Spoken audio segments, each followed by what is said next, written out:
Part 1. Part 1.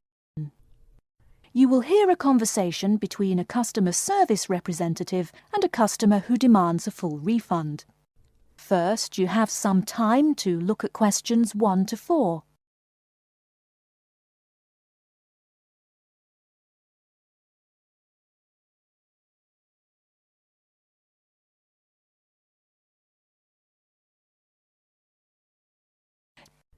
Now we shall begin.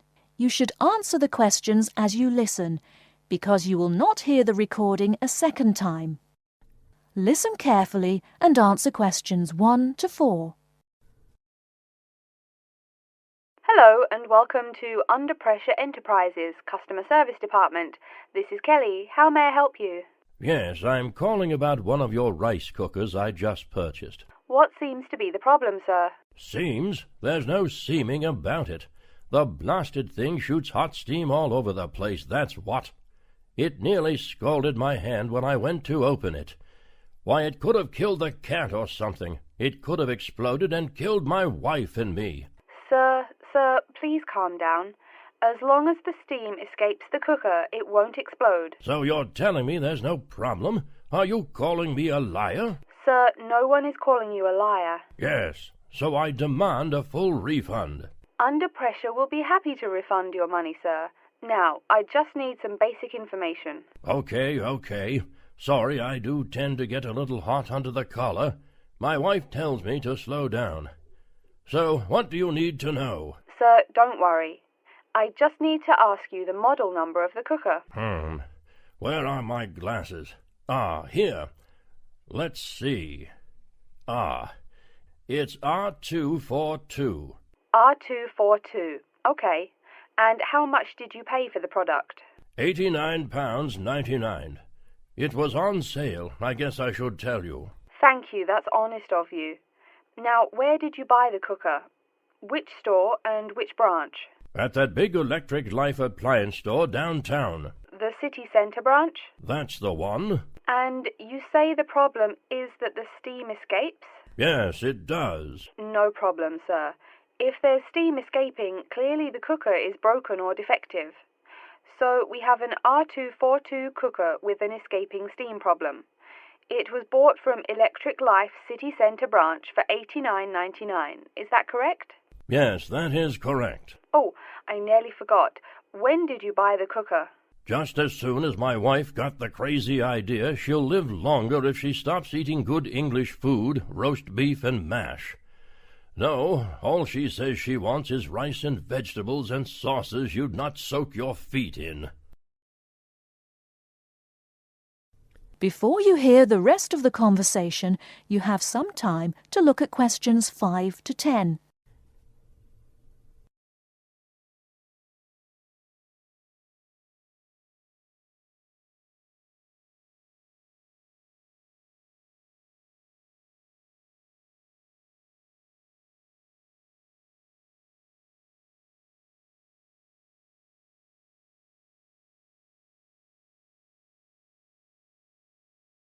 Now listen and answer questions 5 to 10. Sir, when did you buy it? Oh, there I go again. Let's see. We bought it just 6 months ago. We hardly use it either. But 6 months? Is that too long? I mean, for the warranty? Very well. That's well within the warranty period. Now, what's your name and address? Name and address? What for? Sir, it is company policy. If you want your money, you must inform me. Money, you say? Oh, my name is Herbert Hewitt, and my address is 84 Park Road. Is that here in Coventry? Yes, the postal code is B0241DJ. But I don't think sending things in the mail is very secure or very efficient. I mean... Don't worry, Mr. Hewitt, don't worry. We can credit the money to your credit card. You do have one, don't you? Yes, that's how we paid for the cooker. Oh, yes. We still have the number on the computer. I only need to ask your card's expiry date. I'm afraid I never give that sort of information out. I mean, once you have that, anyone could go charging things and... Sir, I said your expiry date, not your card's password. Oh, yes. Foolish me. Of course, you didn't say password. Let's see. That will be April 2008. April 2008. Very well. Your card still has nearly 2 months left to go. We'll get that refund right to you, probably by 5 o'clock this evening. You had better. If I don't get my money... Wait. Yes, I know I'm losing my temper again. I really am sorry. I haven't had my medicine today. And, sir, just one more question for our records. How often do you go shopping at the city centre branch? Oh, well, it's hard to say. I suppose maybe once a month. But I can tell you this. If I don't get my refund, I'll never shop there again. Oh, I think it's time to start looking for another job. That is the end of part 1. You now have half a minute to check your answers.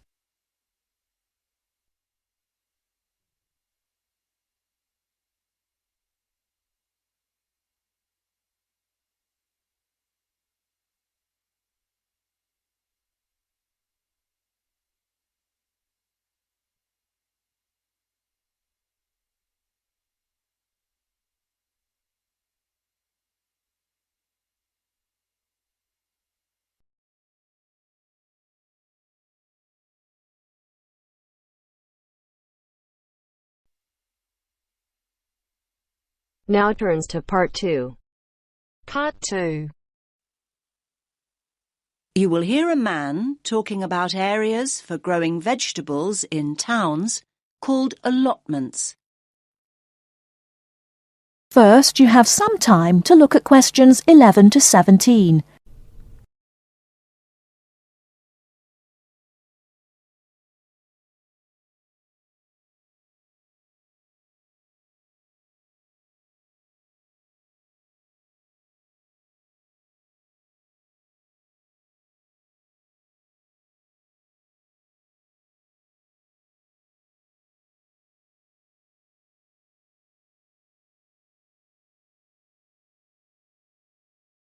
Now, listen carefully and answer questions 11 to 17. Good evening, everyone. I'm delighted to see so many of you. I was going to start by saying that more and more people are seeing the value of growing their own fruit and vegetables, but now I don't need to. First of all, let me say that whether you have a garden or not, there are all sorts of benefits to having a plot of land you can call your own, and it will give you a great sense of satisfaction. OK, let's assume you have a garden. Chances are it's small. Most gardens in cities are hardly big enough for a few pots of herbs and a couple of rows of beans. Now that's where allotments come in. A typical plot is around 250 square meters, big enough to feed the family for a year. Big enough, too, to grow a whole range of vegetables, fruit as well, perhaps, not just cabbages and potatoes. Moving on to the social aspects of an allotment. How many people can say their garden is a meeting place? You might chat with your next-door neighbour every now and again, but allotments are notorious communal hives. There are usually between 10 and 30 plots on any allotment site, and they bring together people from all sorts of social backgrounds. Where else do you find a lawyer deep in conversation with a lorry driver? There's often a great sense of camaraderie, with initiatives to involve the wider community, including the less able, the retired, and the unemployed. In urban areas nowadays, people may have a tiny yard or a balcony, but it's not a garden. An allotment is a huge recreational asset for anyone in that situation. First of all, there's the exercise. Renting an allotment costs around £30 a month, That's generally a lot cheaper than joining a gym. Then there's the involvement with nature. Watching seeds grow into mature plants gives so much pleasure and such a sense of achievement. Spending time outside in the fresh air boosts our mental as well as physical well-being. And one more thing. Don't forget allotments are also an enormous benefit to the environment. They provide invaluable green space in our ever more clogged-up towns and cities, making them more sustainable and appealing to live in. These spaces provide a habitat for wild plants, birds, insects, and occasionally bigger animals. What's more, locally grown food doesn't have to be transported long distances, and that helps to reduce road traffic and hence pollution. Now, food. A subject we all like talking about, because the main appeal of an allotment is obviously taking home all the freshly picked vegetables and fruit. So why is Grow Your Own so good? Well, to start with, there's the superior flavour. Food you've grown yourself tastes infinitely better than anything bought in the supermarket because it will be super fresh. Another point in its favour is the range. These days, gardeners are growing an amazing variety of vegetables on their allotments.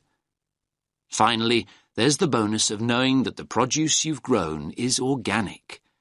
You know that what you're eating wasn't grown on an industrial-scale farm or sprayed with large amounts of pesticides. Now you have some time to look at questions 18 to 20.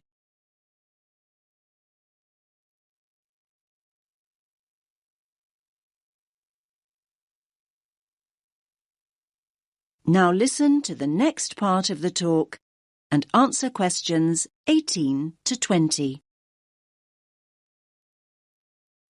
Now I'm going to show you a typical allotment from the site closest to here on Finley Road.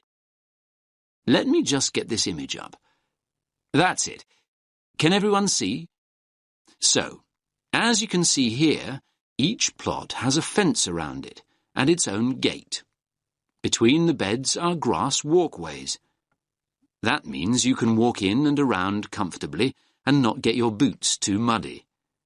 There are soil beds on either side. This plot, in fact, has two smaller flower beds opposite a much larger area for vegetables. And there's also a glass house for growing tomatoes or anything that needs more warmth and protection. Here you can see one of those at the front near the gate. Most allotments have their own shed at the far end, as you can see. Allotments do need a water source, though, and there are stone sinks outside the sheds. A hose pipe can be attached to the tap for easy watering. Some of the plots have a pond, though they're not always popular as they tend to attract insects. And this plot has a compost bin at the end opposite the shed for recycling organic waste. Right, so how to go about getting an allotment? That is the end of part 2. You now have half a minute to check your answers.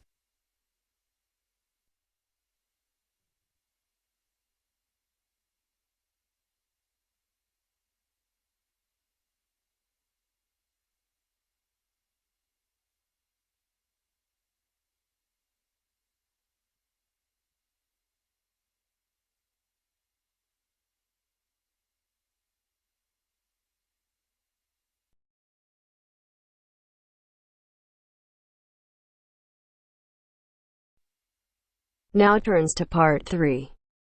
Part 3. You'll hear a talk between an interviewer and an interviewee called Chris Evans from the Royal Caledonian Curling Club about ice curling. First, you have some time to look at questions 21 to 26.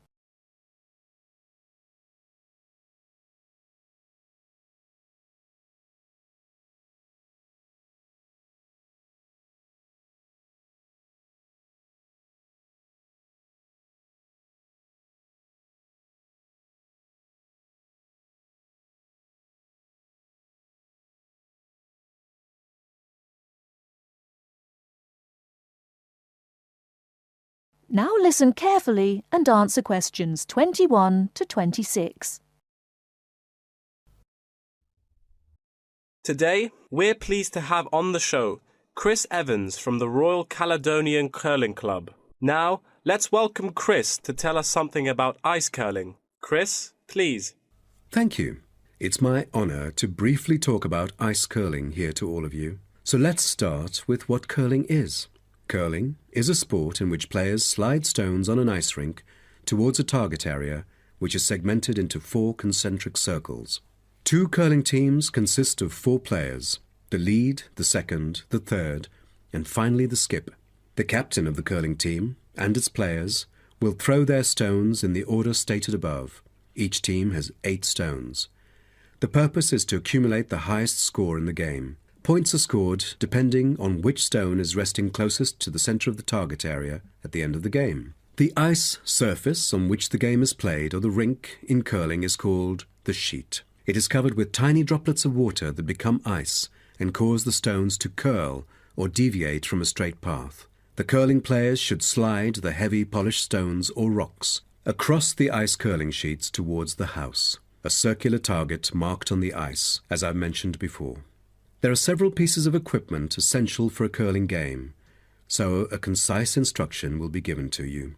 The most important things are the curling brush, which is used to sweep the ice surface in the path of the stone, as well as the curling stone, which is sometimes called rock.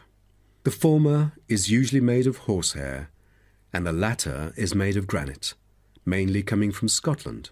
Curling shoes are similar to ordinary athletic shoes, except that the 2 shoes in a pair have dissimilar soles. The sole of the slider shoe, which is designed for the sliding foot, is typically made of Teflon, while the gripper shoe for the hack foot has a special layer of rubber applied to the sole. During the curling game, you may also find a stopwatch attached either to the player's clothing or the broom, which is used to time the stones over a fixed distance to calculate their speed. Before you hear the rest of the talk, you have some time to look at questions 27 to 30.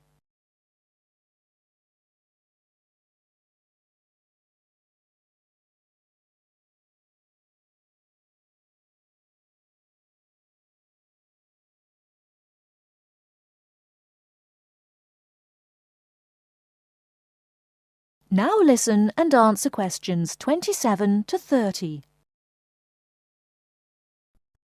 Now, a word about the development of curling clubs. Curling is thought to have been invented in medieval Scotland, and outdoor curling was very popular in Scotland between the 16th and 19th centuries, as the climates provided good ice conditions every winter. Kilsyth Curling Club is renowned as the first club in the world, having been formally constituted in 1716, and widely influencing ice curling development. In Kilsyth today, both men's and ladies' sections are thriving, participating in all major competitions and having won championships in the British Open in the past. The mother club of curling, Grand Caledonian Curling Club, was instituted in 1838 for the purpose, not as such to attract people's interest, but to regulate the ancient Scottish game of curling by general laws. With these official rules, the young curlers could be trained in a more professional way. By 1842, the new national club had sought to obtain royal patronage, and it has ever since been known as the Royal Caledonian Curling Club. However, many sports, such as athletics and tennis, were frowned upon as being too recreational and not practical enough. So the Crown banned them by law during the 1300s, in the hope that men would instead practice the archery skills that were seen as vital to the country's defence. And the ban was lifted in the 17th century. So, do you know the reason for curling being kept during the 16th century? Is it because it was so popular, or because people from all ages like children could play it? The spirit of curling dictates that one never cheers mistakes, misses, or gaffes by one's opponent. And most importantly, all the team members should strictly follow the instructions of their captain, which is essential for men in battle. Curling was brought to Canada from Scotland, and some curling was played informally before 1800. Curlers often used iron curling stones made from melted materials such as cannonballs rather than granite until the early 1900s, because there were transport problems importing granite stones from Scotland. That is the end of part 3. You now have half a minute to check your answers.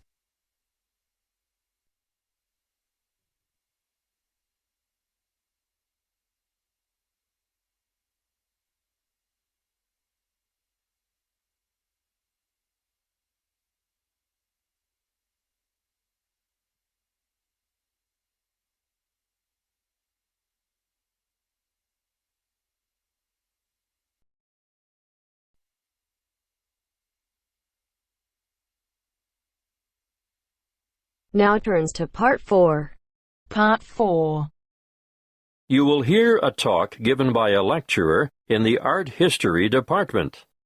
First, you have some time to look at questions 31 to 40.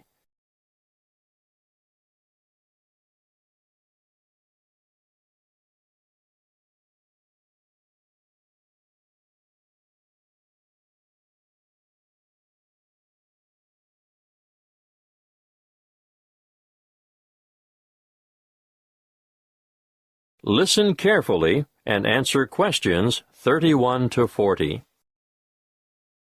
In this lecture today, I'm going to introduce you to an American painter, Charles Willson Peale. You may be familiar with his portraits, but did you know that he never even saw a painting till he was a grown man? He was born in Maryland in 1741. His father died when he was 9, and the family struggled financially for the next few years, and Charles became a saddle-maker's apprentice. One day, he went to Norfolk for supplies, and there he saw paintings for the first time. He thought they were so bad that he felt sure he could do better, so he decided to make painting his career. In 1766, he went to London to study painting with Benjamin West. Whilst there, he painted this portrait in 1768. See Slide 1, Pitt as a Roman senator. Notice how elaborately symbolical this portrait is. The symbolism arises, of course, from Pitt's famous speech to the British Parliament, where he draws an analogy between the ancient Roman Senate's view of a barbaric Britain and the prevailing European view of the time of a barbaric African continent fueling the slavery trade. Perhaps you didn't know that the Romans used Britons as slaves. But I digress. Back to Peale. He returned to America and in 1772 painted the first ever portrait of George Washington. See Slide 2. In 1773, he painted a group portrait of himself, his wife, mother, brothers, sister, his old nurse, and an unidentified baby. Just look at the slide. This painting is simply called The Peale Family. And you can almost feel the exuberance of the family and their warmth towards one another. He enjoyed great success as a portraitist prior to the Revolution, and served with distinction in the Revolution. During this time, he became friends with George Washington, Benjamin Franklin, and Thomas Jefferson. After the war, he continued to paint, and when his wife died in the 1790s, as a result of her 11th pregnancy, he remarried. He had 17 children in all, naming the sons after famous painters or scientists. Although perhaps best known for his portraits of famous people, Peale liked novelty. Look at this slide of his two sons, Raphael and Titian, life-size, climbing a narrow stairway. This painting, The Staircase Group, 1795, was exhibited in a doorway as a trompe-l'oeil. And it is said that it did, in fact, fool the eye of George Washington.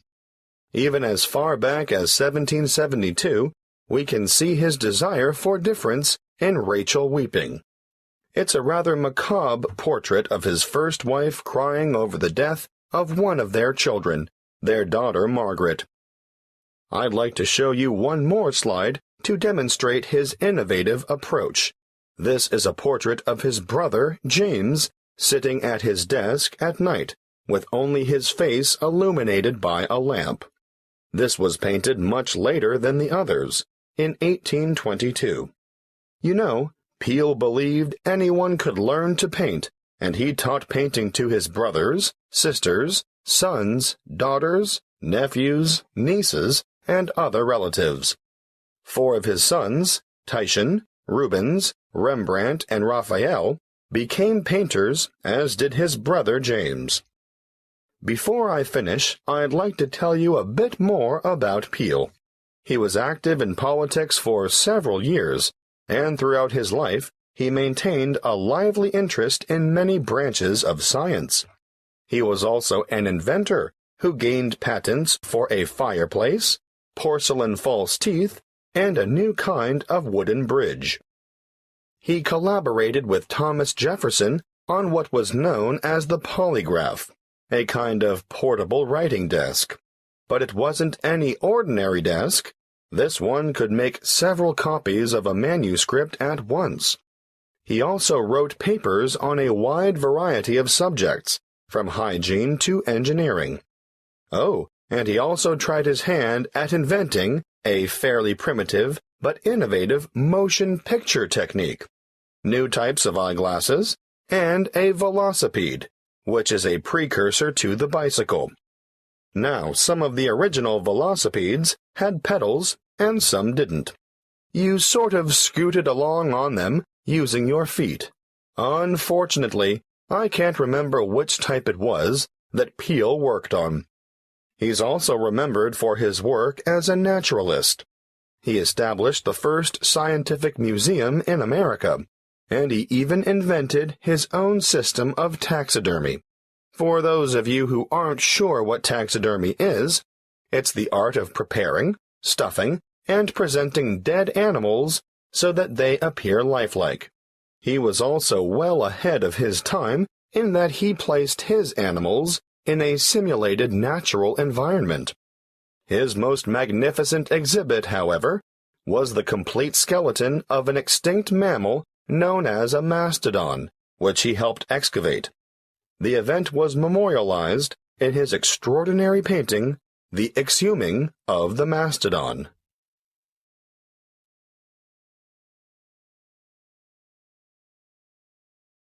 That is the end of part 4. You now have half a minute to check your answers.